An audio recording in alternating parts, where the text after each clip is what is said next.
විරාමයෙන් අනතුරුව දැන් විදෙස් පුවත්. ආජන්ටිනාවේ හිටපු ජනාධිපති නෙස්ටර් කර්ෂ්නර් අභාවප්‍රාප්ත වී තිබෙනවා. 2003 වසරේ සිට 2004 වසර දක්වා කාලය තුලදී ආජන්ටිනාවේ ජනාධිපතිවරයා ලෙස කටයුතු කළ ඔහු වර්තමානයේ එරට ජනාධිපති ක්‍රිස්ටිනා ෆර්නෑන්ඩස් කර්ෂ්නර්ගේ සැමියායි. හෘදයාබාධයක් හේතුවෙන් ඔහු මිය ගිය බව වාර්තා වෙනවා.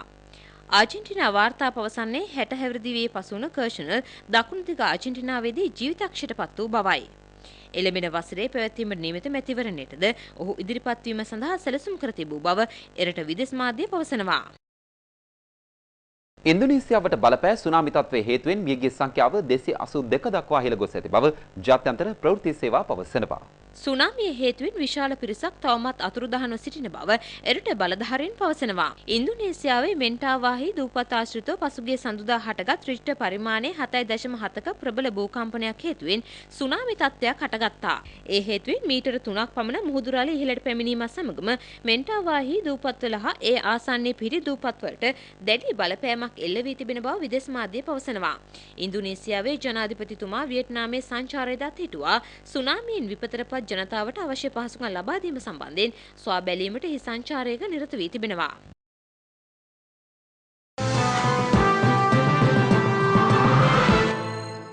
දැන් මද විරාමයක්. විරාමයෙන් අනතුරුව ක්‍රීඩා පුවත් බලාපොරොත්තු වන්න.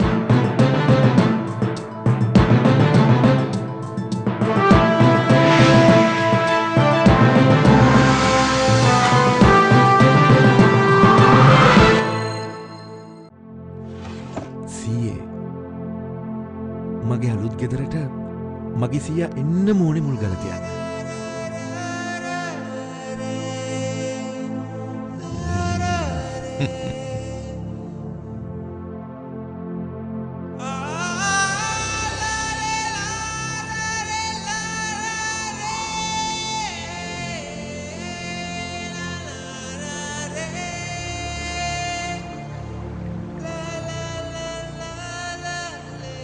මුල්ගල තියන්න ඕනේ මේ වගේ කාලාන්තරයක් පවතින්න ඕනයි කියලා හිතාගන්න.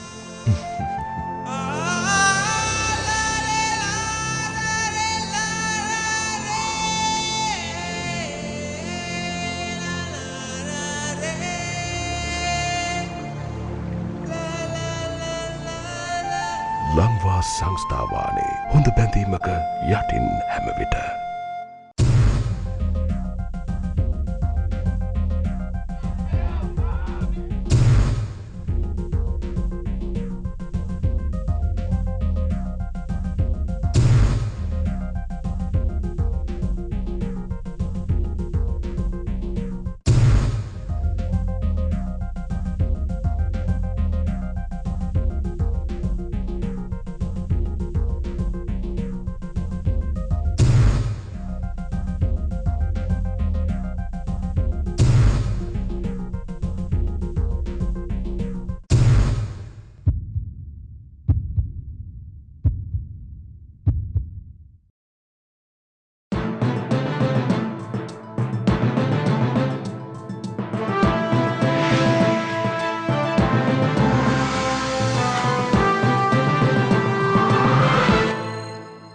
විරාමෙන් පසු දැන් ක්‍රීඩා පුවත් විශේෂාංගය.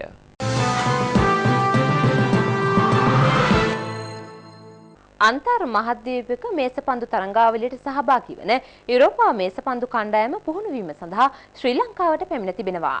තරඟාවලිය ලබන 30 වෙනිදා සිට නොවැම්බර් මාස 7 වෙනිදා දක්වා ඉන්දියාවේදී පැවැත්වීමට නියමිතයි. ශ්‍රී ලංකා මේසපන්දු කණ්ඩායම හා යුරෝපා කණ්ඩායම අතර තරඟය ඊයේ පස්වරේදී පැවැත්වුණා. යුරෝපා මේසපන්දු කණ්ඩායම හෙට ශ්‍රී ලංකාවෙන් පිටත් යාමට නියමිතයි.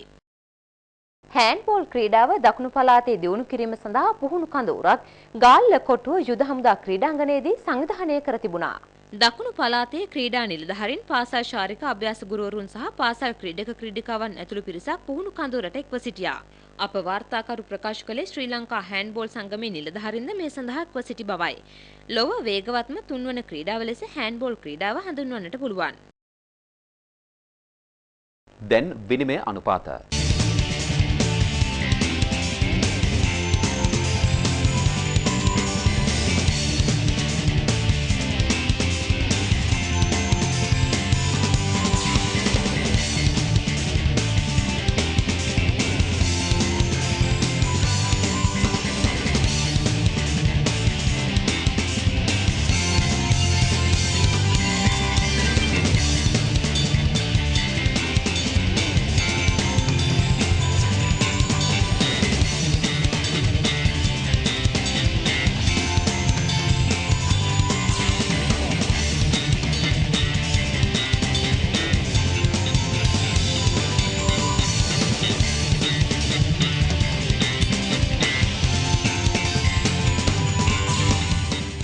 සමගින් TV net දවසේ ප්‍රධාන ප්‍රවෘත්ති ප්‍රකාශය නිමවට පත්වනවා. ඔබ සැමට ආයුබෝවන්.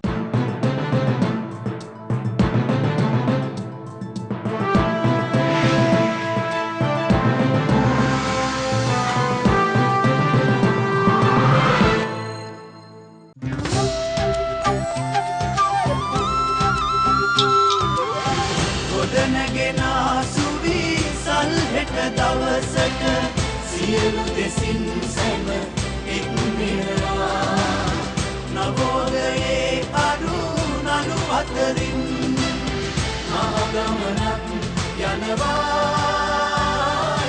ජාතික ඉතිරි කිරීමේ බැංකුව ඔබේ රටේ දියුණුවේ නියමුවා